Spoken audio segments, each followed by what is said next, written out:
నా పేరు మన్మద్ రెబ్బా అండి. నేను ఇక్కడ ఖమ్మంలో పుట్టాను. అండ్ నా స్కూలింగ్, నా కాలేజ్ వచ్చేసి నేను ఇక్కడ అండర్ గ్రాడ్ ఆర్కిటెక్చర్ చేశాను మన జేఎన్టీయూలో హమాసబ్ బ్యాంక్. నేను 96-2001 బ్యాచ్ పాస్డ్ అవుట్. సో 2001లో గ్రాడ్యుయేట్ అయిన తర్వాత, ఆర్కిటెక్చర్లో గ్రాడ్యుయేట్ అయిన తర్వాత ఇక్కడే I work as an architect for few years. కొన్ని సంవత్సరాలు ఇక్కడ పనిచేశాను. నా లాస్ట్ ప్రాజెక్ట్ ఇక్కడ ఆర్కిటెక్ట్ లెక్క చేసినది శంషాబాద్ ఎయిర్పోర్ట్, స్తూప్ కన్సల్టెంట్స్ పనిచేస్తుండేవాడిని. ఆ ప్రాజెక్ట్ అయిపోయిన తర్వాత యూఎస్కి వెళ్ళాను. మాస్టర్స్ అడ్వాన్స్డ్ స్టడీస్ కోసం వెళ్ళాను. అక్కడ కన్స్ట్రక్షన్ మేనేజ్మెంట్ డిగ్రీ చేశాను. అండ్ కన్స్ట్రక్షన్ మేనేజ్మెంట్ చేసిన తర్వాత అక్కడే ఆర్కిటెక్చర్ అండ్ కన్స్ట్రక్షన్ మేనేజ్మెంట్ ఇండస్ట్రీలో నేను పనిచేయడం స్టార్ట్ చేశాను. మోస్ట్లీ ఇక్కడ లాస్ వెగస్ కసినో రిసార్ట్స్ ప్రాజెక్ట్స్లో చేస్తుండేవాడిని. దాని తర్వాత లాస్ ఏంజలీస్లో చాలా కన్స్ట్రక్షన్ ప్రాజెక్ట్స్ చేశాను.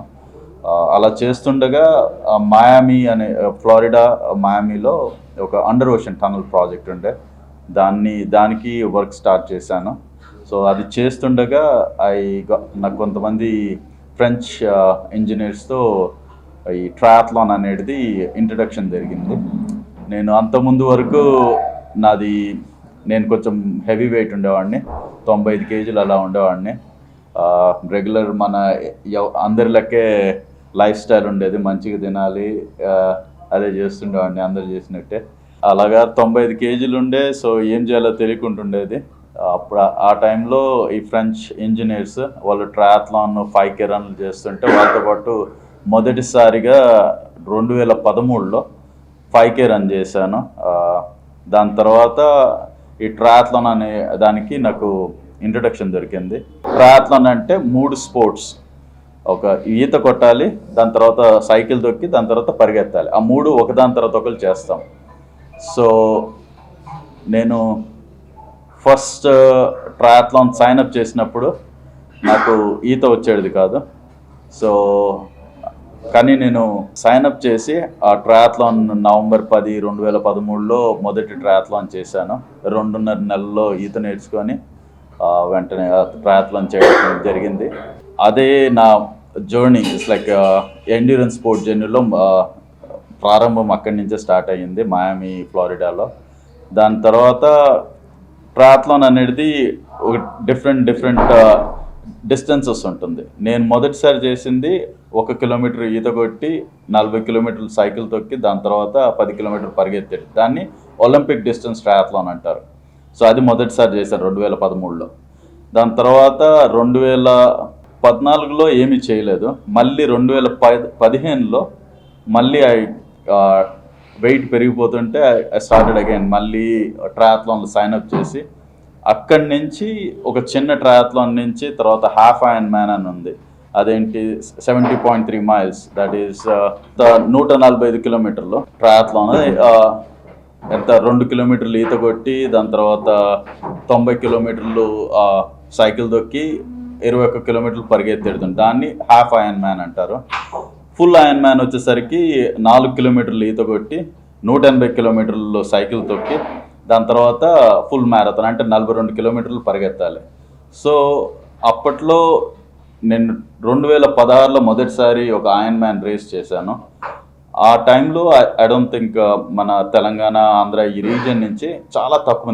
కానీ నేను అక్కడితో ఆగకుండా ఈ ఫుల్ ఐరన్ మ్యాన్ అనేది 140.6 మైల్స్, అది ఎంత అవుతుందంటే 225 కిలోమీటర్స్ డిస్టెన్స్ ఓవరాల్. సో అది చేసిన తర్వాత ఐ ఫెల్ట్ లైక్ నాకు ఇంకా ఉంది, నాకు సత్తా ఉంది అనేసి then I went for Ultraman అనేది ఈ ఐరన్ మ్యాన్ కన్నా ఇంకా లాంగెస్ట్ డిస్టెన్స్. సో అప్పుడు అల్ట్రామ్యాన్ ఫ్లోరిడా అనేసి ఒక రేస్ ఉంది. ఏంటిది, అది 321 మైళ్ళు, అది 517 కిలోమీటర్ల రేస్. దాంట్లో 10 కిలోమీటర్లు ఈత కొట్టి, 421 కిలోమీటర్లు సైకిల్ తొక్కి, 84.5 కిలోమీటర్లు పరిగెత్తాలి. అది 3 రోజుల్లో చేయాలి. అంటే ఎవ్రీడే 12 గంటలు ఉంటుంది ఒక్కొక్క డిస్టెన్స్ చేసి. మళ్ళీ 12 అవర్ బ్రేక్లో మళ్ళీ బాడీ అంతా బిగుసుకుపోతుంది. But you have to come back. మళ్ళీ వచ్చేసి మళ్ళీ నెక్స్ట్ డే ఇంకొక ఛాలెంజ్ చేయాలి. అలాగా అది one of the hardest race. Like ఐరన్ మ్యాన్ని చాలా టఫెస్ట్ రేస్ అనుకుంటూ ఉంటారు, కాకపోతే అల్ట్రామ్యాన్ అనేది ఇంకా లాంగెస్ట్ అన్నట్టు. సో 2017 ఫిబ్రవరిలో మొదటిసారి అల్ట్రామ్యాన్ ఫ్లోరిడా చేశాను. అక్కడ నేను అల్ట్రామ్యాన్ వరల్డ్ ఛాంపియన్షిప్స్ క్వాలిఫై అయ్యాను. అది వరల్డ్ ఛాంపియన్షిప్స్ అనేది హవాయిలో జరుగుతుంది. అది ఆ రేస్ అల్ట్రామ్యాన్ వరల్డ్ ఛాంపియన్షిప్స్ ఒక 40 మంది, it's limited to 40 athletes all over the world, and it's by qualification only. So ఆ రేస్కి నేను మొట్టమొదటి ఇండియన్ని క్వాలిఫై అవడం జరిగింది. అల్ట్రామ్యాన్ ఫ్లోరిడా చేసినప్పుడు నేను second Indian male to finish an Ultraman distance. And ఆ టైంలో 2016లో ఐరన్ మ్యాన్ రేసులు చేస్తున్నప్పుడు pretty much in the top 10. ఇండియాలో చాలా కొంతమంది చేస్తుండే, కానీ అందులో ప్రాబ్లీ 300 మంది చేస్తుంటే ఇండియా మొత్తం నుంచి, అలాగే టాప్ 10లో ఉండేవాడిని. సో అది మొదటిసారి చేయడం. సో నాకు అంతగా అవగాహన లేకుండా, అంటే కోచ్ లేకుండా అంత సొంతగా చేస్తుండే. సో బిగ్గెస్ట్ ఛాలెంజ్ ఏంటంటే మనము రేసులు డిస్టెన్సెస్ ఉన్నాయి, కాకపోతే ఉద్యోగం చేస్తూ అమెరికాలో మనము చాలామంది ఇక్కడి నుంచి ప్రవాసాంధ్రులు వెళ్తారు, అక్కడికి వెళ్ళి ఉద్యోగాలు చేస్తారు, H1B మీద ఉంటారు. H1B మీద ఉన్నప్పుడు మనము జాబులు మారలేము, మనకి అంత టైం దొరకదు. సో అందరూ ఇట్లా ఉద్యోగం చేయడం, ఇంటికి వెళ్ళడం, పడుకోవడం, ఇదే రొటీన్ ఉంటుండేది. నాది అదే రొటీన్ ఉంటుండేది. కాకపోతే మనం అంత దూరం వెళ్ళి ఇక వండుకొని తిని పండుకోవడానికి వెళ్ళలేదు, ఏదో సాధించడానికి వెళ్తున్నాం, అది ఉంటుండేది నాకు. సో అప్పుడు ఈ 50-60 గంటలు వారానికి పనిచేయాల్సి వచ్చేది. కాకపోతే ఈ ఐరన్ మ్యాన్ చేయాలంటే అట్లీస్ట్ 25 గంటలు ట్రైనింగ్ ఉంటుంది. దాని తోడు ఆహారం, పోషకాహారం ఇవన్నీ కూడా చాలా జాగ్రత్తగా చేయాలి. సో అది నాకు పెద్ద ఛాలెంజ్ లెక్క అనిపించింది. కాకపోతే ఆ ఛాలెంజ్ మూలనే చాలామంది డిస్కరేజ్ అయిపోతుంటారు. అందుకనేసి సరే ఇది ఎలా చేయాలి అని దాన్ని ఏమంటారు, క్యూరియాసిటీ, ఆ క్యూరియాసిటీతో నేను స్టార్ట్ చేశాను. కానీ అలాగే ఒకసారి ఐరన్ మ్యాన్ అచీవ్ చేసిన తర్వాత 320 మైళ్ళకి ట్రైన్ అవ్వాలి అండ్ వర్క్ కూడా చేయాలి. ఎందుకంటే ద మూమెంట్ లైక్ జాబ్ పోతే then you're out of your status, immigration status. So అది పెద్ద ఛాలెంజ్ ఉంటుండేది. సో జాబ్ మాత్రం 50-60 గంటలు చేసి, పొద్దున్న లేచి ట్రైనింగ్ అయ్యి, మధ్యాహ్నం లంచ్ టైంలో ఒక 7-8 కిలోమీటర్లు పరిగెత్తి, మళ్ళీ అవ్వగానే మళ్ళీ ఈత కొట్టడం, ఇలాగా ట్రైన్ అవ్వుకుంటూ అల్ట్రామ్యాన్ చేశాను. And Ultraman world championship qualify అయినప్పుడు was a big deal. And ఆ టైంలో ఐ థింక్ నోటిఫై కూడా చేశాను మన Telangana and like Indian sports authority. But triathlon అనేది చాలా కొత్త స్పోర్ట్ అండి, ఎవరికి తెలియదు. మ్యారథాన్ వరకే అందరికీ అవగాహన ఉంటుంది, ఒక 42 కిలోమీటర్లు పరిగెత్తారు, ఇది అంతే అని ఉంటుంది. ట్రయాథ్లాన్ అంటే ఈత కొట్టాలి, మనకి స్విమ్మింగ్ పూల్ సౌకర్యం ఉండదు. ఓన్లీ స్విమ్మింగ్ పూల్ ఏంటంటే ఎవరి దగ్గర అయితే డబ్బులుండి ఇవన్నీ చేస్తారు, కానీ వాళ్ళు కాంపిటేటివ్ వెళ్ళరు. 180 కిలోమీటర్లు సైకిల్ ఐరన్ మ్యాన్, ఇక 420 కిలోమీటర్లు అల్ట్రామ్యాన్లో దానికి ట్రైన్ అవ్వాలంటే మనకు అలాంటి రోడ్లు ఇవన్నీ కావాలి. సో అదొక పెద్ద ఛాలెంజ్ ఉంటుండదు. సో అందుకనేసే ఈ స్పోర్ట్ అనేది ఇక్కడ మన ఇండియాలో అంతగా ఇంప్రూవ్ కావట్లేదు, అందరికీ తెలియట్లేదు. సో అలాంటప్పుడు నేను ట్రయాథ్లాన్ అని తీసుకొచ్చినప్పుడు చాలామందికి తెలియలేదు. But still Ultraman world champion 2017 నవంబర్లో చేశాను ఫస్ట్ టైం. దాని తర్వాత అప్పుడు సరిగ్గా జరగలేదు నాకు ట్రైనింగ్ అనేది అంతా. సో మళ్ళీ నెక్స్ట్ ఇయర్ ఇంకా ట్రైన్ అయ్యి ఐ గాట్ క్వాలిఫైడ్ అగైన్. అలాగా 17, 18 and 19 3 సంవత్సరాలు అల్ట్రామ్యాన్ వరల్డ్ ఛాంపియన్షిప్స్ చేశాను. సో మొట్టమొదటి భారతీయుడిని 3 సార్లు చేయడం కంటిన్యూస్గా. అండ్ ఇప్పటివరకు నేను ఒక్కడనే ఇండియన్ అయి ఉండొచ్చు 4 అల్ట్రామ్యాన్ చేయడము. సో దాని తర్వాత కోవిడ్ ఇట్లా అయిన తర్వాత మనకి చాలా రేసులు క్యాన్సిల్ అయ్యాయి. అప్పుడు అదే టైంలో కోవిడ్ చాలా ఉంటుండే మనకి. నా ఫ్రెండ్స్ అందరు కలిసి ఈ ఆక్సిజన్ కాన్సన్ట్రేటర్లు యూఎస్ నుంచి ఇక్కడికి పంపిస్తుండే. సో దానికి ఫండ్స్ రేస్ చేస్తున్నప్పుడు సరే నేను కూడా ట్రై చేస్తాను. అక్కడ ఒక రేస్ ఉండే కీస్ 100 అని, 100 మైళ్ళు అంటే 160 కిలోమీటర్లు. సరే నేను 100 మైల్స్ పరిగెడతాను, 100 కాన్సన్ట్రేటర్లు రేస్ చేద్దామనేసి అట్లా స్టార్ట్ అయింది నా అల్ట్రా మ్యారథాన్ జర్నీ. కీస్ 100 మొదటిసారి 2021లో చేశాను 100 మైళ్ళ పరిగెత్తడం. ముందంతా ట్రయాథ్లాన్ లెక్క చేస్తుండేవాడిని, ఇప్పుడు దాని తర్వాత మ్యారథాన్స్కి వెళ్ళిపోయాను. అది చేస్తున్న క్రమంలో ఇవన్నీ అల్ట్రామ్యాన్ అనేది వరల్డ్లో చాలా టఫెస్ట్ రేస్, అండ్ ఇది 100 మైల్స్ అనేది కూడా చాలా మ్యారథాన్ మించి ఎవరు చేయరు. దానికి మించి చేయాలంటే అది ట్రైనింగ్ కానీ న్యూట్రిషన్ కానీ it's at a different level. So దానికి ఐ ట్రైన్డ్, ఐ రీసెర్చ్ చేసి ఇంకా దాంట్లో ఏమేమి చేయాలనేది, అండ్ నా టైం కూడా నేను డెడికేట్ చేసి ఎలాగా నేను ట్రైన్ అవ్వగలను, ఎలాగ నా బాడీని బిల్డ్ చేయగలను, ఎలాగ ఈ రేస్ కోర్స్లో ఎలాగ నేను విత్ స్టాండ్ చేయగలను. ఎందుకంటే కీస్ 100 అనేది 100 మైళ్ళు టెంపరేచర్ వచ్చేసరికి ఎట్లా కదన్నా 40 degrees ఉంటుంది అండ్ 100% హ్యూమిడిటీ. సో మన బాడీస్ దానికి మాయతో ఒక 10 మైళ్ళు పరిగెడుతుంది, దాని తర్వాత షట్ డౌన్ అవుతుంది. సో దానికోసం సపరేట్గా ట్రైన్ అవ్వాలి. సో ప్రతి రేస్కి ఒక డిఫరెంట్ ఛాలెంజ్ ఉంటుంది, కోర్స్ని బట్టి బాడీ అన్ని ట్రైన్ చేయాల్సి ఉంటుంది. సో అలాగే చేస్తూ దెన్ నేను ఐ కెన్ సే లైక్ ఇంకొక పెద్ద రేస్ ఉంది బ్యాడ్ వాటర్ అని, అది ఈ సంవత్సరము నేను క్వాలిఫై అయ్యి రేస్ చేశాను. బ్యాడ్ వాటర్ అనేది 135 అంటారు. అది 217 కిలోమీటర్లు, 130 మైళ్ళు. అది ఎక్కడంటే డెత్ వ్యాలీ అనే నేషనల్ పార్క్ అనేసి కాలిఫోర్నియాలో ఉంది. బ్యాడ్ వాటర్ బేసిన్ అనేది 282 feet below the sea level ఉంటుంది. అండ్ అక్కడ అది hottest place on the planet అని అంటారు, ఎందుకంటే అక్కడ టెంపరేచర్ హైయెస్ట్ వెళ్ళింది 60 degrees Celsius. రేస్ చేసి జూలైలో జరుగుతుంది, జూలై పీక్ సమ్మర్ అక్కడ. సో నేను చేసినప్పుడు 50 degrees వెళ్ళింది టెంపరేచర్. సో 217 కిలోమీటర్ల రేసు అండ్ ఒక 15,000 feet elevation gain, and completely on this like ఈ హాట్ క్లైమేట్లో హాట్ రోడ్ మీద. అక్కడ రేస్ ఎలా ఉంటుందంటే ఒక స్ట్రెయిట్ రోడ్ ఉంటుంది, ఎవరు ఉండరు, ఖాళీ రోడ్డు మీద ఒక వైట్ లైన్ ఉంటుంది. అందరు ఆ వైట్ లైన్ మీద పరిగెడతారు, ఎందుకంటే పక్కన పరిగెడితే షూస్ వేడికి కరుగుతూ ఉంటాయి. సో అది ప్రివెంట్ చేయడం కోసం జస్ట్ అందరు ఆ వైట్ లైన్ మీద పరిగెడతారు. సో బాడీ చాలా టఫ్ కండిషన్స్లోంచి వెళ్తుంటుంది. సో నా క్రూ మెంబర్స్ నాకు మధ్యలో ఐస్ ఇస్తుంటే బాడీ మీద వేసుకొని అలా పరిగెత్తుండే. సో అది 39 గంటల్లో చేశాను. ఇప్పటి వరకు ఒక 10 మంది ఇండియన్స్ అది కంప్లీట్ చేశారు. నేను మొదటి తెలుగు స్పీకింగ్ పర్సన్ని కంప్లీట్ చేయడం అది. And that's what I can, అది నా ప్రైడ్ అని చెప్పుకోవచ్చు. ఇవన్నీ ఎందుకు చెప్తున్నానంటే ఇది చేశాను. నేను అల్ట్రామ్యాన్ 515 కిలోమీటర్లు ట్రయాథ్లాన్ చేశాను. ఇది 217 కిలోమీటర్లు world's toughest race, Badwater world's toughest race చేశాను. అది చెప్పుకోవడానికి కాదు, ఎందుకంటే మనకి Indians and like especially Telugu వాళ్ళు, తెలంగాణ వాళ్ళకి చాలా పొటెన్షియల్ ఉంది. ఎందుకంటే మనం రెగ్యులర్ సర్కమ్స్టాన్సెస్ నుంచి పైకి రాలేదు. మనము if you look at it, we were oppressed for almost 300 years by Britishers. దాని తర్వాత వేరే నిజాం అని ఇదని. సో మనకి చాలా ఎండ్యూరెన్స్ ఉంది. ఆ ఎండ్యూరెన్స్ అంతా ఒక దేంట్లో చూపించాలో తెలియట్లేదు ఎవరికి. నేనేంటంటే మనకి చాలా పొటెన్షియల్ ఉంది.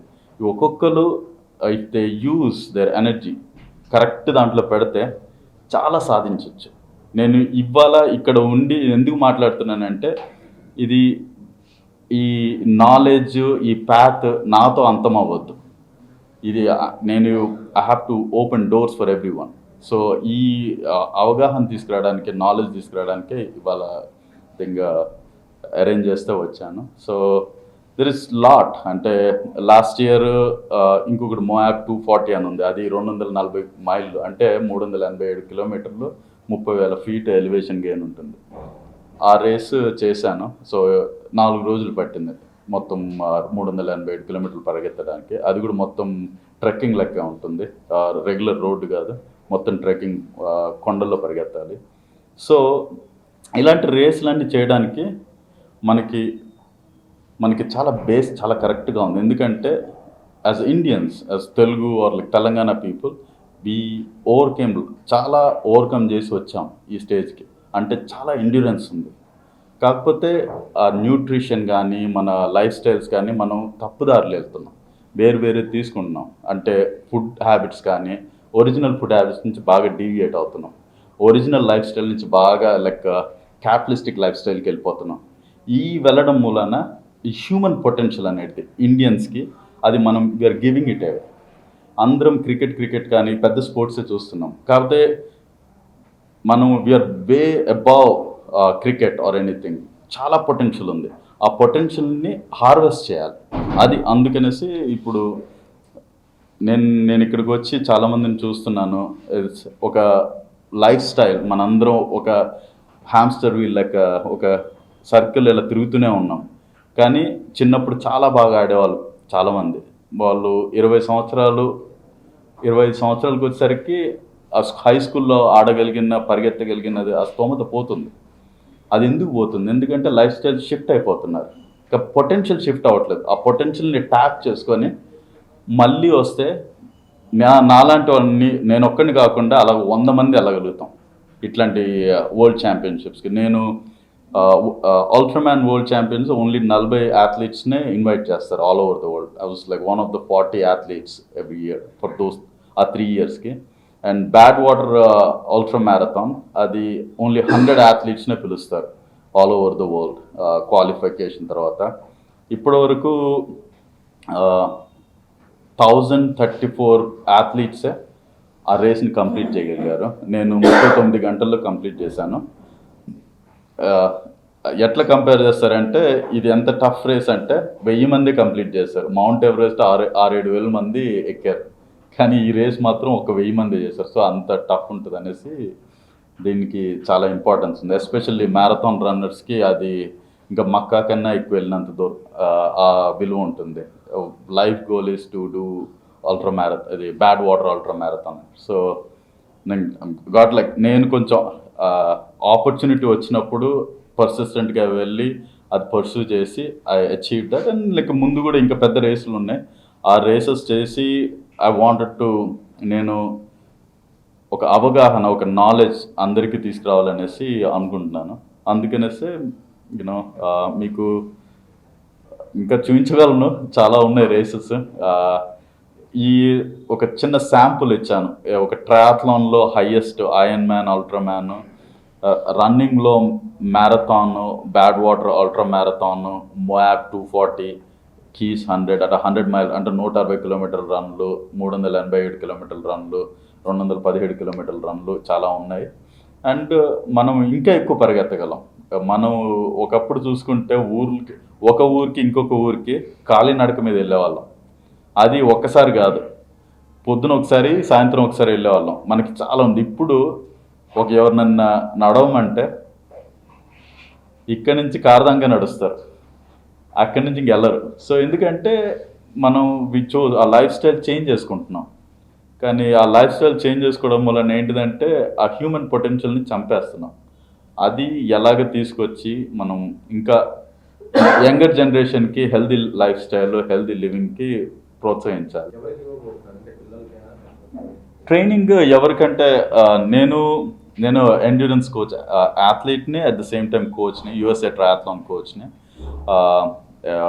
ఎవరైతే ఇంట్రెస్ట్ ఉంటుందో వాళ్ళకి నేను జనరల్ కోచెస్, నేను ఐరన్ మ్యాన్, అల్ట్రామ్యాన్ అథ్లీట్స్ని ట్రైన్ చేశాను. యూఎస్లో వర్క్ చేసుకుంటూ as an architect and construction manager.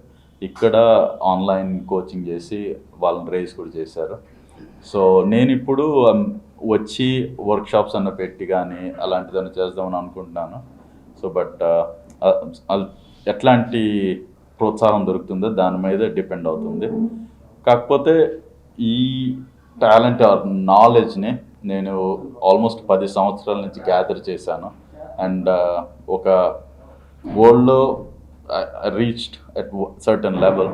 ఆ లెవెల్ నుంచి మేబీ నా ఎక్స్పీరియన్స్, నా రేస్ అకంప్లిష్మెంట్స్ నెక్స్ట్ జనరేషన్కి వాళ్ళు యూజ్ చేసుకొని మళ్ళీ ఇంకా ఎక్కువ మంది ఎండ్యూరెన్స్ అథ్లీట్, ఎస్పెషల్లీ మన తెలంగాణ నుంచి కానీ సౌత్ ఇండియా, యాక్చువల్లీ ఇండియా మొత్తం నుంచి, ఒక రీజన్ అని కాదు, ఇండియా మొత్తం నుంచి రిప్రజెంట్ చేస్తే ఇంకా దెర్ ఇస్ ఇప్పుడు వేళ్ళ మీద లెక్క పెట్టచ్చు. నేను ఏ రేస్కి వెళ్ళినా కూడా నేను ఒక్కడనే ఇండియన్ ఫ్లాగ్ పట్టుకుని క్రాస్ చేస్తూ ఉంటాను.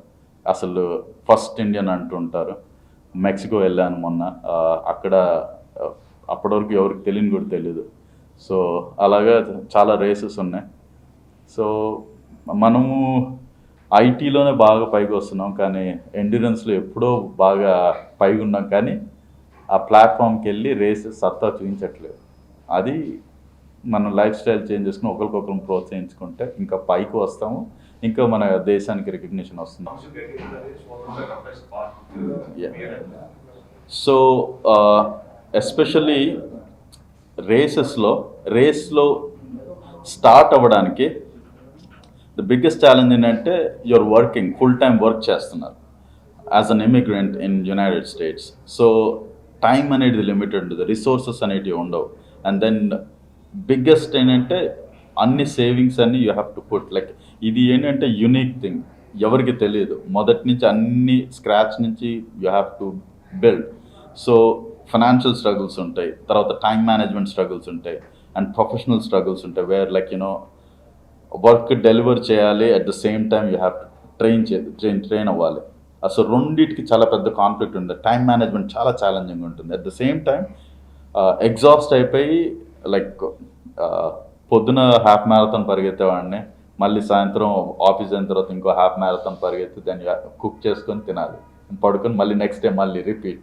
సో ఇట్లాంటి ఛాలెంజెస్ ఉంటాయి. సో ఆ ఫెటిగ్నెస్కి సపోర్ట్ సిస్టమ్ ఉంటుంది, ఎందుకంటే ఎవరికి అర్థం కాదు.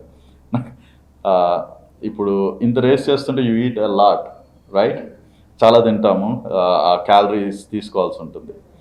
జనరల్ సైకాలజీ, నేను one of the Indian friends like అక్కడ ఉంటే I was eating a lot, చాలా ఎక్కువ తింటుంటే ఎందుకు ఇంత పరిగెడతావు, ఎందుకు తింటావు, ఆ మెంటాలిటీ ఉంది కదా. అదేంటంటే మనం ఒకటి సాధించడానికి ఇంత చేయాలంటే పరిగెత్తకపోతే అంత తినాల్సిన అవసరం ఉండదు కదా అనే లాజిక్ తీసుకొస్తూ ఉంటారు. సో అది జస్ట్ లైక్ కరెక్టే అది. కాకపోతే మనం మనుషులను తినడానికి పుట్టామా? కాదు, ఏదో సాధించడానికి చేసాము, మనం ముందుకు వెళ్ళడానికి. సో అప్పుడు ఆ మాటలు విన్న తర్వాత దెన్ లైక్ ఓకే, ఒక్కొక్కరికి ఒక పర్సెప్షన్ ఉంటుంది, పర్స్పెక్టివ్ ఉంటుంది లైఫ్లో. కాకపోతే మనము హ్యూమన్ పొటెన్షియల్ ఎంతవరకు వెళ్ళగలుగుతుందని ఆ క్యూరియాసిటీతో, ఆ డ్రైవ్తో వెళ్ళాను. So these are like logistical challenges నాకు రేస్ అప్పుడు. రేస్కి వచ్చేసరికల్లా ఒక టైంలో ఎంత వర్క్ ఉంటుందంటే బాడీ రేస్కి ముందు ఒక 3-4 days రికవరీ టైం అని ఉంటుంది. అది తీసుకోకపోతే రేస్ అప్పుడు కష్టమైపోతుంది. ఇప్పుడు వర్క్ చేసి 2-3 days అంటే మొత్తం సంవత్సరంలో ఒక 15 రోజులు సెలవులు దొరుకుతాయి. సో అన్ని రేసులు ఆ 15 రోజుల్లోనే షెడ్యూల్ చేసుకోవాలి. అది షెడ్యూల్ చేసుకున్నప్పుడు మళ్ళీ రికవరీకి ఒక వారం రోజులు పెట్టుకోవాలంటే కుదరదు. సో వర్క్ అయిపోయిన 2 days తర్వాత రేస్ స్టార్ట్ అవుతుంది. సో అలాంటప్పుడు రికవర్ అవ్వకుండా రేస్ చేస్తున్నప్పుడు ఒకసారి అల్ట్రామ్యాన్ వరల్డ్ ఛాంపియన్షిప్స్ చేస్తున్నప్పుడు 2017లో 3 days ముందు రేస్ హవాయి వెళ్ళాను. అక్కడ రేస్ స్టార్ట్ అవుతుండే. ఆ 3 days సరిపోలేదు నాకు బాడీ రికవర్ అవ్వడానికి. సో స్విమ్ చేస్తూ ఒక 4 kilometers స్విమ్ చేసిన తర్వాత body gave up, throw up చేస్తుండే నేను. అంటే వామిట్ చేసుకుంటుండే, స్విమ్ చేస్తూ వామిట్ అట్లా. ఆ ఛాలెంజ్, కానీ యూ హ్యావ్ టు ప్రోగ్రెస్. అది అలా చేస్తూనే 10 kilometers స్విమ్ చేశాను. అది ఒక ఛాలెంజ్, ఎందుకంటే బాడీ మనకి ఉన్న లైఫ్ స్టైల్, రెస్పాన్సిబిలిటీస్కి, దాని తర్వాత ఈ అకంప్లిష్మెంట్ అప్రోచ్కి చాలా అది సింక్ అవ్వదు. మిగతా ఇప్పుడు వేరే అథ్లీట్స్ని తీసుకుంటే వాళ్ళ ప్రొఫెషనే యాజ్ అన్ అథ్లీట్. నాకు it's a passion and then profession ఉంది. సో అది పెద్ద ఛాలెంజ్ అయిపోతుంది. And during the race like for example like Badwater కానీ మోయాబ్ 240 చేసినప్పుడు first day like sleep deprivation అనేది ఉంటుంది. సో స్లీప్ డిప్రివేషన్ అంటే ఇంకా సెకండ్ 2 nights పడుకోకుండా పరిగెడుతూనే ఉండే. సో దాని తర్వాత ఫుడ్ కొంచెం ఇంబ్యాలెన్స్ అవుతుంది. ఇంకా స్లీప్ డిప్రివేషన్తో ఆల్సో హాలుసినేషన్ స్టేజెస్ కూడా వెళ్ళిపోతాం, వేరు చూస్తూ ఉంటాం, కానీ అది మూవ్ అవుతూ ఉండాలి. And then body shut down అయిపోతుంది. ఒకసారి అప్పుడప్పుడు హైపర్నెట్రేమియా అనేసి కొంచెం సోడియం లెవెల్స్ ఎక్కువైనప్పుడు డిఫరెంట్ హెల్త్ కండిషన్స్ వస్తుంటాయి. సో అవన్నీ మానిటర్ చేసుకుంటూ పరిగెత్తాలి. ఎందుకంటే ఎక్కడంటే మిడిల్ ఆఫ్ నోవేర్, ఎక్కడ మీరు మౌంటైన్స్లో ఉంటారు, అక్కడ మీరు అన్లెస్ ఒక 20 మైళ్ళు పరిగెత్తిన తర్వాత ఒక చిన్న ఎయిడ్ స్టేషన్, అక్కడ హెల్ప్ దొరుకుతుంది. సో ఆ 20 మైళ్ళు ఈ కండిషన్తో